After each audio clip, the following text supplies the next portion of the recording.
रहस्यों से हमेशा लगाव था, लेकिन सबसे ज्यादा उसे सावनपुर गांव की कहानी ने आकर्षित किया था। कहा जाता था कि यह गांव एक रात में ही गायब हो गया था, ना कोई निशान, ना कोई बचा हुआ व्यक्ति। लोग इसे भूतिया गांव कहते थे, कुछ इसे श्रापित मानते थे, लेकिन कोई नहीं जानता था कि असल में क्या हुआ था।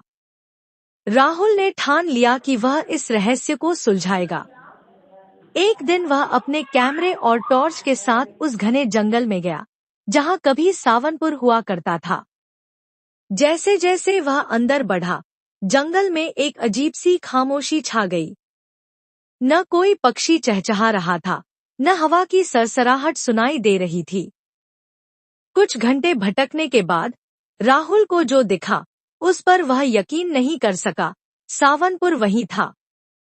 गांव की झोपड़ियां वैसी ही खड़ी थी, जैसे समय वहीं रुक गया हो।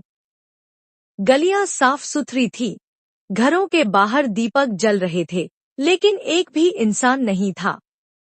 डरते डरते उसने एक घर के अंदर कदम रखा। खाने की थालियां मेज पर रखी थी, जैसे कोई अभी खाना खाने बैठा हो। कपड़े भी यूं ही पड़े थे, जैसे किसी ने उन्हें पहनने की तैयारी की हो। तभी एक धीमी सी फुसफुसाहट हुई। तुम्हें यहाँ नहीं आना चाहिए था।